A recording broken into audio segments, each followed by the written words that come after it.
Hi, everybody. This is Elenbaas from Nightlight Astrology, and you're listening to another episode of Planets in Profile. In this particular episode, we're going to be taking a look at Venus in the sign of Aquarius.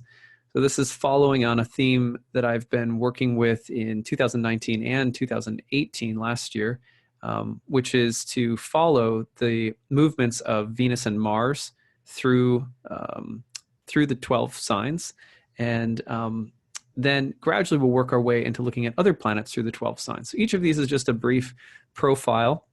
Usually it's a way of helping you understand both how to read or interpret the planet in a birth chart, as well as giving you some of the psychological characteristics of the planet and the sign and so forth.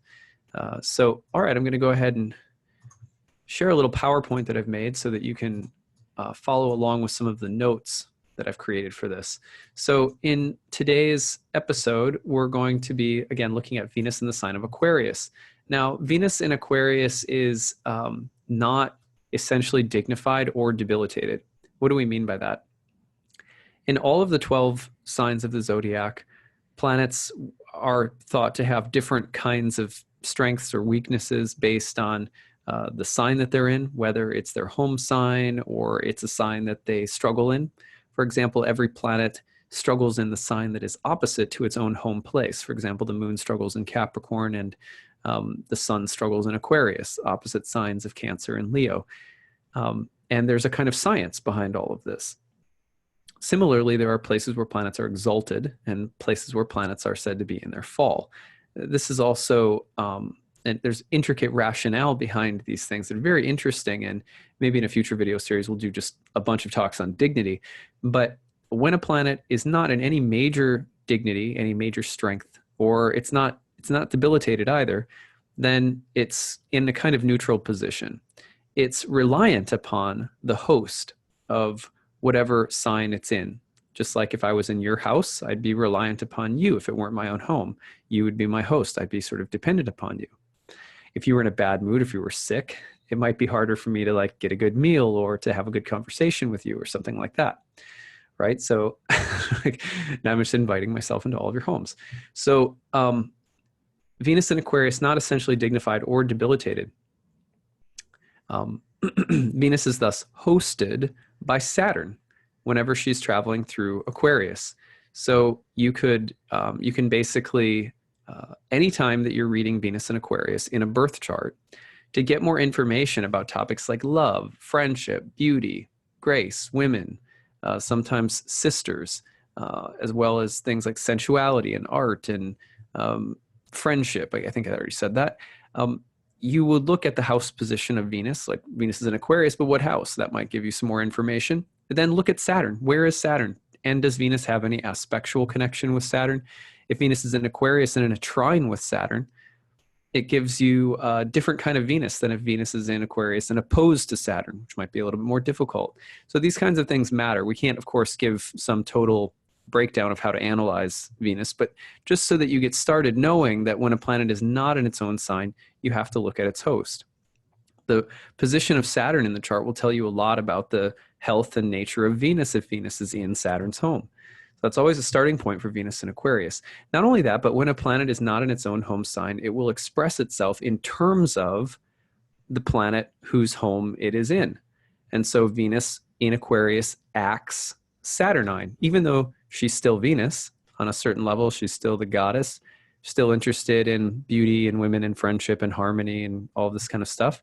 Don't forget the shadows of Venus, which sometimes are envy, covetousness, lust, greed. But Venus in Aquarius will be herself, but she'll be filtering or expressing herself through the costume or lens of Saturn. So that's the way that you kind of analyze this at the outset. We also have to know some secondary factors about the sign of Aquarius. For example, Aquarius is a masculine sign, a solid sign, an air sign, and it's the domicile of Saturn again. What does it mean that it's masculine, solid, and an air sign? This is very important. So this comes during the middle of winter. And so it has that kind of wintry Saturnine feeling. But winter was thought to be a kind of wet time of year, which makes sense if you live in a wintry place that's not, the tundra.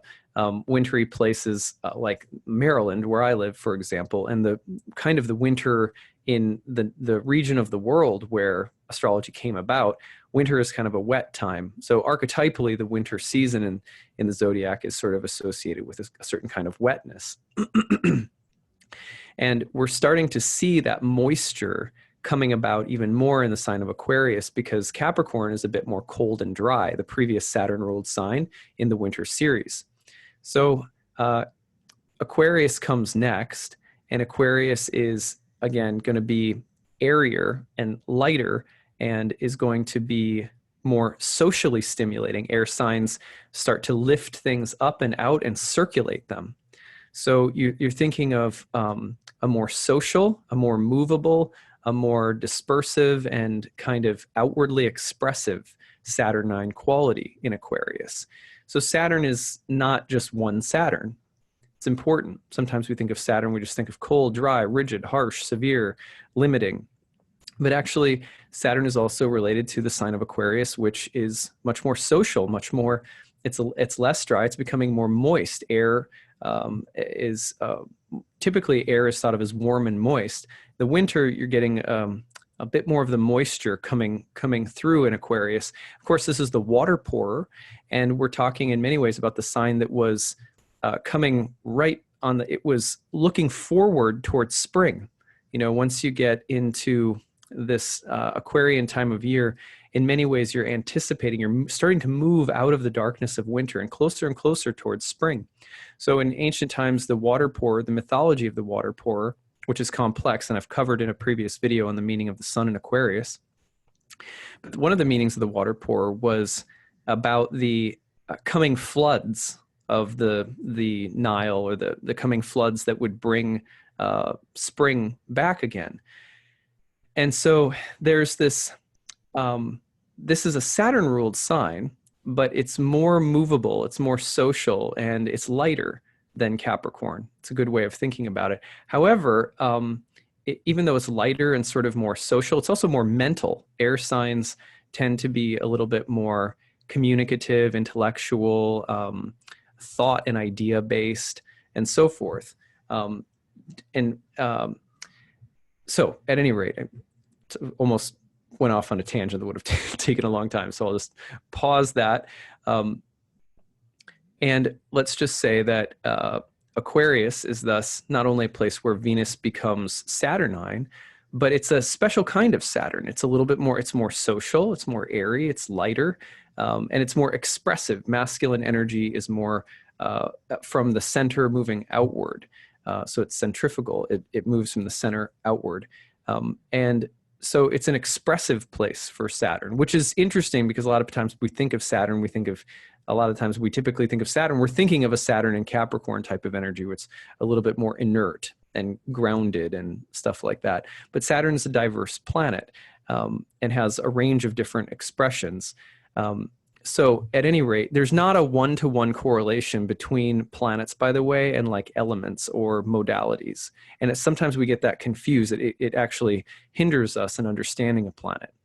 So more on that some other time. One of the ways that you can see Saturn expressing itself in Aquarius is through, again, the seasonal symbolism. And we talked a lot, when I talked about Venus and Capricorn, I talked about walls and barriers and what's outside the barrier versus what's inside. And in a kind of pagan, earthy sense, right? But the same kind of Saturnine emphasis on boundaries and barriers and what's inside of them or outside of them is also very apparent in the sign of Aquarius. So let me see if I can explain this briefly. In Aquarius, you're looking at a fixed time of the year. What does fixed mean? It comes during the middle of a season, and it's the most stable expression of seasonal energy within that season, so the middle of winter. However, the yin or yang part of the year also really matters. For example, Aquarius is in the middle of winter, but it's aspiring toward the light. It's moving upward. The year, the ecliptic in the path of the sun is lifting upward toward the north. The days are getting longer. So you have fixed winter, which is in a sense deep yin, entrenched yin, but it's gradually moving toward the light. So similarly, in Aquarius, you have a time of year that is related to entrenched material structures, right? In a sense, the dogmas of the world, those things that are fundamental and solid. That's fixed yin. But you have the movement gradually toward a brighter future. And so very typical for Aquarians of any kind, but we'll talk about Venus in Aquarius in a second. Very typical for Aquarius is the interest in both fixed or entrenched idealism, or fixed or entrenched structures, as well as idealism. I'll explain this when we look at some of the people who had Venus in Aquarius, but you can think, for example, of someone who is, I'll give you an example of someone with a bunch of Aquarius energy, be like, Oprah Winfrey. She's one of the people on our list with Venus in Aquarius. Here you have someone whose entire life trajectory and their professional destiny has been defined by looking at the status quo, right? The entrenched yin, the structures that are, and trying to both sort of work within them. I mean, you kind of have to worship them in order to become a popular, mega millionaire, billionaire, whatever she is. But also there's this desire to move beyond the status quo, to be an innovator. And this is very typical for Aquarians, but it's coming from Saturn. Saturn is both the golden age, looking backward, like the two-faced Janus, the golden age that looks backward, as well as the tendency to look forward toward a better time.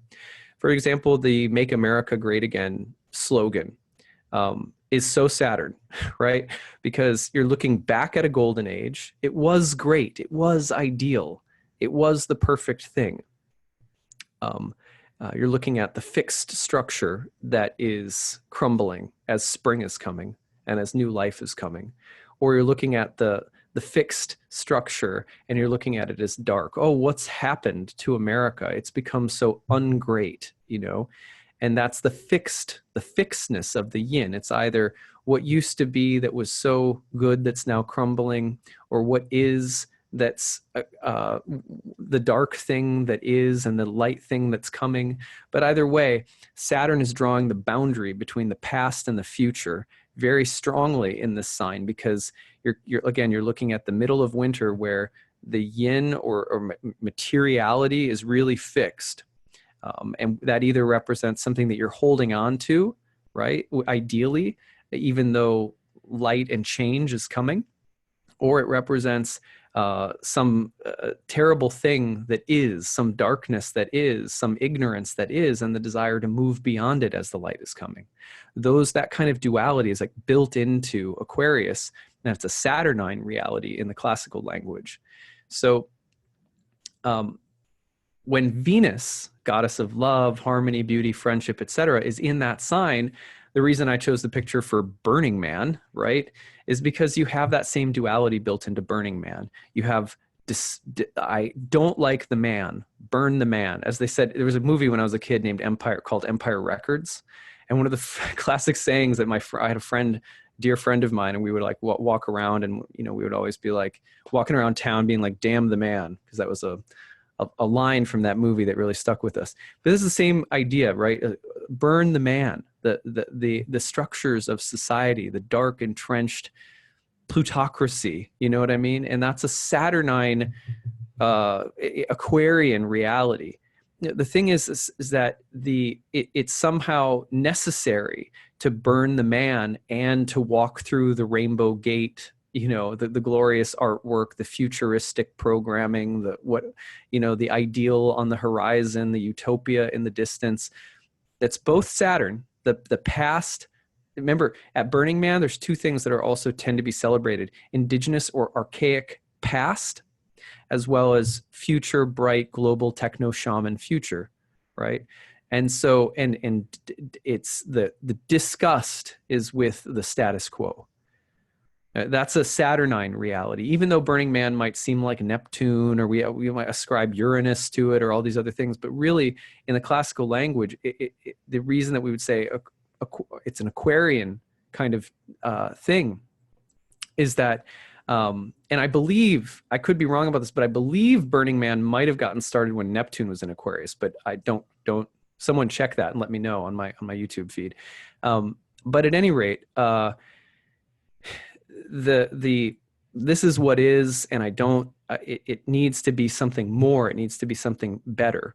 But the two need each other. Do you see what I'm saying? Like, there is no Burning Man without the man. And that's a duality that we have to remember, so that we don't, because otherwise what happens is the new thing becomes the next tyranny. And I've already seen this, like in my short lifetime of watching Burning Man stuff. I've been invited to Burning Man by people so many times. I'm always like, no, thank you. I'm just way too claustrophobic, and I don't like big groups of people. So I'm like, no, thanks. But look, in even my lifetime of watching Burning Man, every year now, I've watched it become more and more and more materialistic. And I've watched people that I know that were big enthusiasts of Burning Man say, oh, it's really not what it used to be. It's so commercial now, blah, blah, blah, blah, blah. See, that's what happens. That's an Aquarian sort of Saturnine dynamic. Che Guevara is sexy and interesting, and then he's and then he's a black light poster and a t-shirt that a billion people have, and you know what I mean? So with Aquarius, the future is always an issue, as is the past. And this has to do with the fixedness of winter representing the solidness of material forms that are currently on their way out as the light is coming. So, and we're either railing against that, protecting against that. I don't want the old thing to go. Like, you'll find a lot of really dogmatic, rigid Aquarian people. In fact, Ebenezer Scrooge in Christmas Carol was an Aquarius. But he becomes a futurist. Remember in the beginning, they're asking Ebenezer Scrooge about, do you have any money to give to the poor? And he says, aren't there enough prisons? Aren't there enough this? Aren't there enough? So he's not charitable at all. He wants to hold on to the way things are. And you find a lot of really conservative people are Aquarians. But on the other hand, you see a lot of and a lot of times they are, interestingly, they're still interested. They're still progressive though. So a lot of Aquarians are really conservative, but their mood of conservatism is, how can I get back to the ideal past, because things really aren't what they used to be. They're conservative, but it could always be better in terms of getting back to the past. But on the other hand, you have the opposite. It's everything in the past is bad in the future, right? So that dichotomy, again, is just a really big part of Aquarius. And so Venus in Aquarius will attract social dynamics that illustrate this, lovers that illustrate this. Sometimes there's a dichotomy between being alone and being with people, being a maverick, being an individualist, and being with a group. Sometimes you'll see a dichotomy between a love of things that are progressive and a love of things that are classical. Sort of like a sci-fi futuristic bar playing, Bach or something. But you know what I mean? So it's a quirky blend of ancient and new and future and past. That's part of the aesthetic of Venus. It's part of what Venus deals with in a general way. Now, there are a lot of Saturnine challenges that I've just described that can come with this, right? Like feeling like an outsider, trying to define oneself in terms of being a rebel, in terms of being different, in terms of being on the fringe, on the edge, intolerance, ironic sense of love and peace and harmony as long as it's future oriented, ironic intolerance for anything that's more conservative or in the past, which is somewhat unusual for Venus, who tends to want to harmonize things. Open-mindedness, broad open-mindedness, and yet in some kind of simultaneous intolerance for anything that doesn't seem either progressive or anything that's not ideal. So these are things to think about with Venus in Aquarius. Some people, Oprah Winfrey, who already mentioned, Mozart, who was thought to be a little perverse and yet a complete innovator. He was sort of a womanizer, and he was incredibly innovative and sort of quirky and an outsider, really. If you've ever seen the movie Amadeus, you get a good feel for it. Isaac Newton. So there you have someone sort of, and Stephen Hawking is the same way too, where there's an element of being popular scientific and a popular scientific mind, and redefining principles and laws of the universe, you know, kind of physics discovery and physics innovators and things like that. But keen eye for the past and what's come before and the dogmas of the past. And you know, it's always a funny thing to see someone like Stephen Hawking, who's sort of like the church of science, right? Like he sort of, in his anti religiosity, which sometimes would come up in him, he could almost be like the high pope of science. And you see that sometimes where, you know, there's this kind of such innovation, such forward thinking, and yet ironically there can be this really entrenched sort of conservative fundamentalism that comes out, and that's part of the Saturn element. Ellen DeGeneres, another example. Oftentimes you'll see the Venus in Aquarius being about progressive sexuality, people who are bringing forward new forms of sexual expression in the world.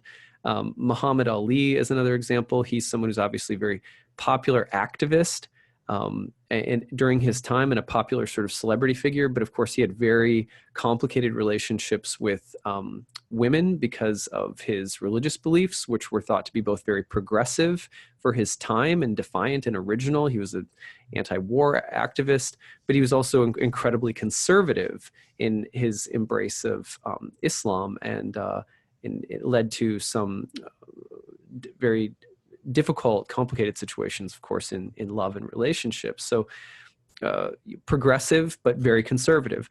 Janis Joplin,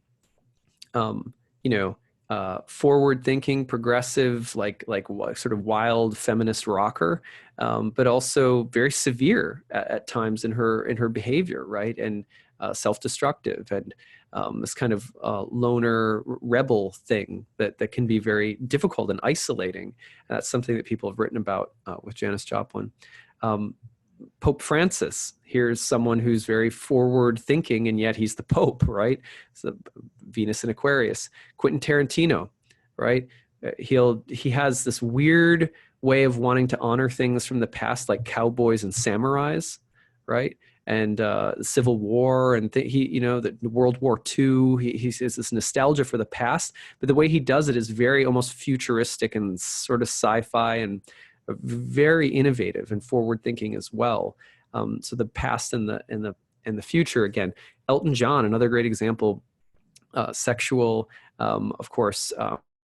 Homosexual and rocker who is defying boundaries in his day and age, a little like more common now than it was when he was really getting going. But he's also, he's like honored, he's sort of, he's honored by the royal family, and he has this kind of knightly traditional feeling about him.